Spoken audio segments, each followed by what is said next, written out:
తలకుంటే ఒకసారి నన్ను దోచుకో, కౌగిట బంధించి ముద్దాడుకో.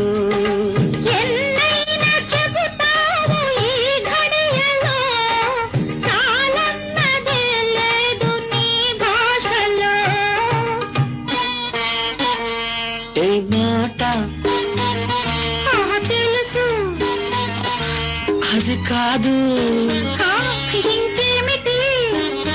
చెబితే చాలదు, కోరిక తీరదు. ఇది విన్నదే రాజు ఉన్నదే.